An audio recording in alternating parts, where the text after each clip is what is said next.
Good morning po sa ating lahat mga kabayan. Nandito naman po tayo sa ating misyon, no? Na kahit napakainit mga kabayan, pero syempre hindi tayo magpapatinag dyan, no? Dahil nangingibabaw yung ating pagmamahal sa mga kabayan natin na lubos ngangailangan. Kaya sa umagang ito, tara, samahan niyo po ako dahil meron na naman tayong napansin, no? Nasundan isang tatay na masipag po talaga, no? Hindi natin alam kung anong ginagawa niya. Tatanungin na lang natin mismo si tatay. Hello, Tay. Magandang umaga. Kumusta po kayo? Kung mahirap kayo. Mahirap. Anong pangalan niyo po? Paulino. Si Tatay Paulino. Ilang taon na po kayo? 75. 75. Bakit nasabi niyo po kaagad na mahirap? Mahirap ang buhay. Sino po ang kasama niyo po sa bahay? Sa kapatid ko, sa anak ko, isa. Yung asawa niyo po? Namatay na. Namatay na. Ano po ba ang ginagawa niyo, Tatay? Buti. Buti. Ibig sabihin, nangangalakal kayo. May nakita kasi akong electric fan, ilisin ng electric fan. Akala ko nag-aayos kayo ng electric fan. Hindi po. Nangangalakal po pala kayo. Ano po ba yung binibili nyo? Bili, benta, namumuhunan kayo. Or pag meron din kayong napupulot, namumulot din kayo, ganon. Hindi, binili ko. Talagang nag-house to house kayo. Bahay to bahay ang ginagawa nyo. Binibili at pinapatubuan nyo. O buti naman meron kayong puhunan, sariling puhunan. Walang puhunan. Ay, paano po yun? At tapon ng basura. Okay.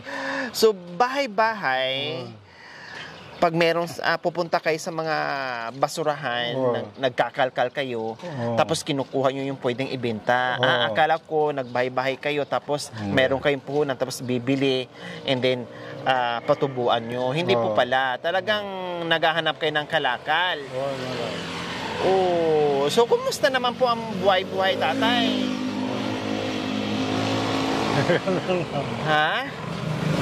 Kumusta naman po ang buhay nyo? Pagkain nyo sa araw-araw? Di ba sabi nyo may kasama kayo, Tatay Paulino, sa bahay nyo? Mga anak nyo? Masakit ang kapatid ko. May sakit din ang kapatid nyo. Ilang taon na po? 73, 70 plus na rin po. Mas matanda kayo sa kanya ng konti. Bakit nandoon po nakatira sa inyo? May nagbakasyon. Nagbakasyon, tapos nabutan di sakit. Nagkasakit, hindi na nakauwi. Hindi po. So kayo na ang nagpapakain. Kaya naghanap buhay kayo. Taga saan po ba ang kapatid nyo? Sa La Union po. O kundi malapit lang po sana, no? Kailang hindi lang nakabalik, ay hindi lang nakauwi, at doon na nakatira sa inyo. Samantala, habang nagpapagaling, ganon. O bakit, anong trabaho ng anak niyo po na kasama niyo po sa bahay? Wala, umal. Umal, hindi makasaw. Umal. Hindi makatrabaho? Hindi po. Adalan niya nakaupo. Upuan. Special child po ba? Umal, ang makasaw. Walang busi.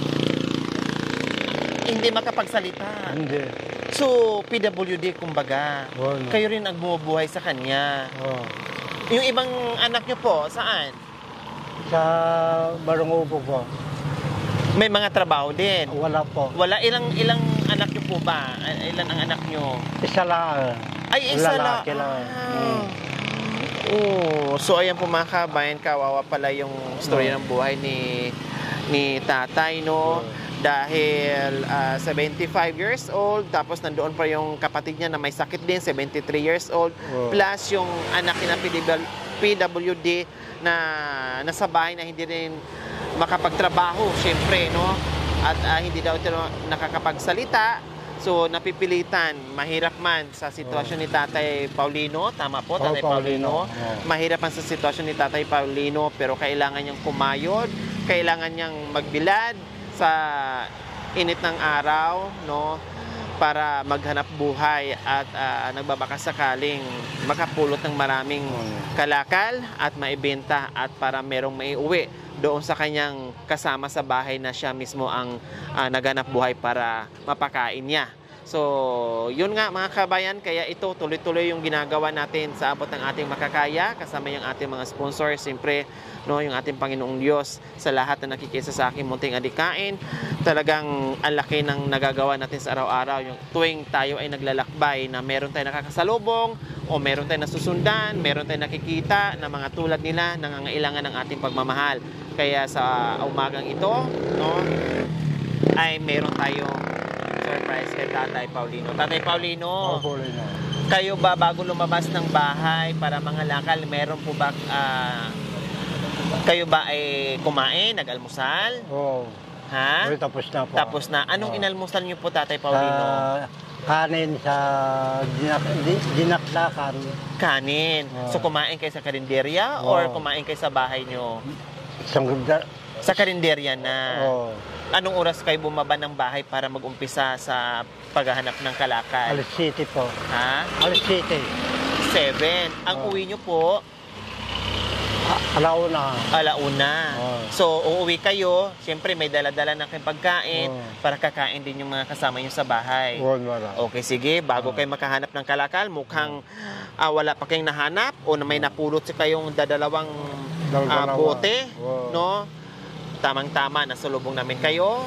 Bago umabot yung alauna na yun, uuwi kayo, maghahanap kayo ng maraming kalakal.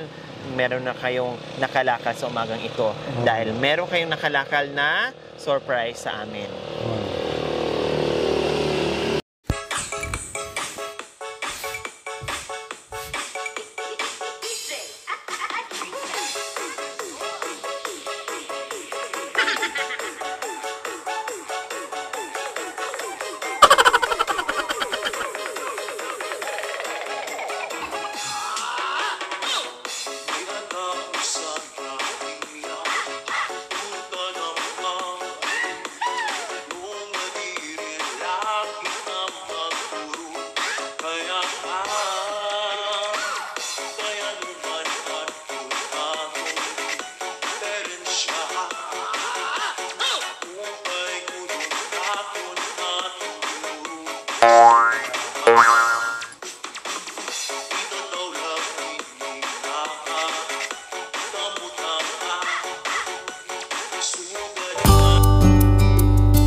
Ayun.